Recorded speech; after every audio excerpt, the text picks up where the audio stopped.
Hi, fourth graders. We are going to start today with a little review from yesterday. So the problem is 51 divided by 3, and these boxes are here just to help you know that there are going to be numbers that need to go in them.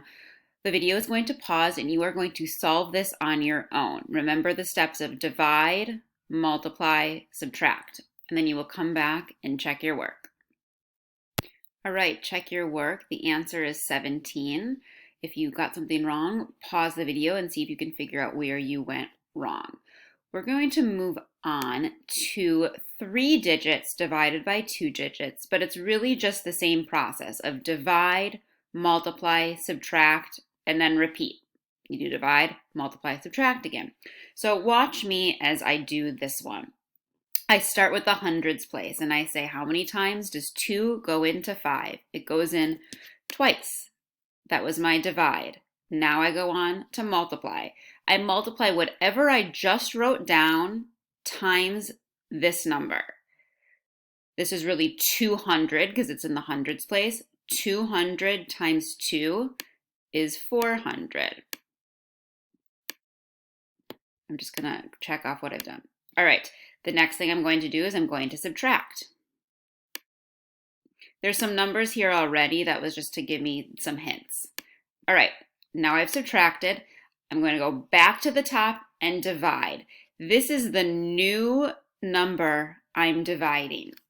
So now I'm going to go to the tens. I have 17 tens here. Before I was doing the hundreds, now I have 17 tens. And I'm going to say, how many times does 2 go into 17? It goes in 8 times.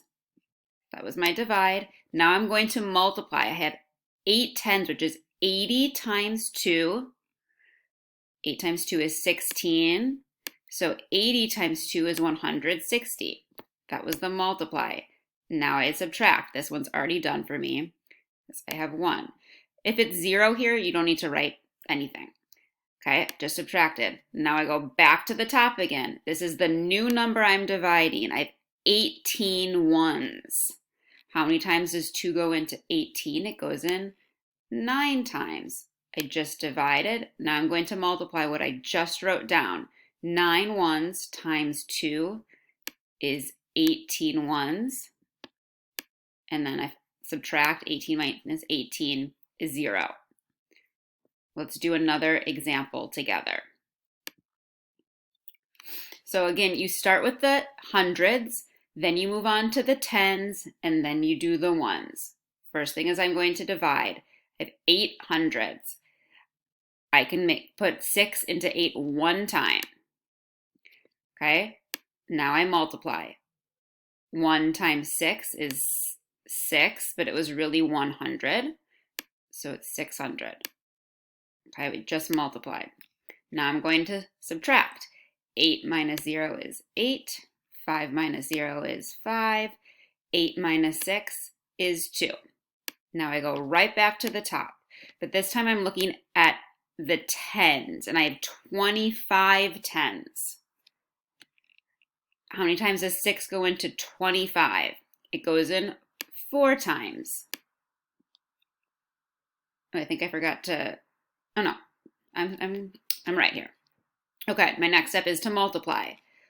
40 times 6, well, 4 times 6 is 24. 40 times 6 is 240. Okay, then I subtract. 8 minus 0 is 8. 5 minus 4 is 1. This is the new thing that I'm dividing, 18 ones. How many times does 6 go into 18? It goes in 3 times. That was my divide. Now I multiply what I just wrote down times the number on the side. 3 times 6 is 18. And now I subtract. 18 minus 18 is 0. So you're noticing that if I'm doing 3 digits divided by 1 digit, I have to go through these steps 3 times. I do it with the hundreds, I do it with the tens, and then I do it with the ones. I want you to give it a try on your own and we will come back and check your work. So give it a try. I think you're going to do great. Check your work. The answer is 164. If you didn't get 164, pause the video and see if you can figure out where you made your mistake. You're going to try one more on your own, and I meant to say it in the last problem, but I really recommend on your paper that you write DMS and that you check off as you go. Because if you ever get stuck, like, what am I supposed to do next? Well, you just know you're either dividing, multiplying, or subtracting based on whatever you did last. You're going to have to go through these 3 times, right? So video is pausing. You're going to solve this on your own, and then you're going to come back and check your work. Check your work and see how you did. Some of the mistakes that I saw yesterday is that we weren't sure what we were supposed to divide. So I circled the things that you're going to need to divide. The first time with the hundreds, it's the 600s. Then after you subtract, you're left with 272. So you have 27 tens. And then after you subtract, you have 32 ones. So after you subtract, that the next thing is what you need to divide. And hundreds, tens, and ones. All right, good luck today.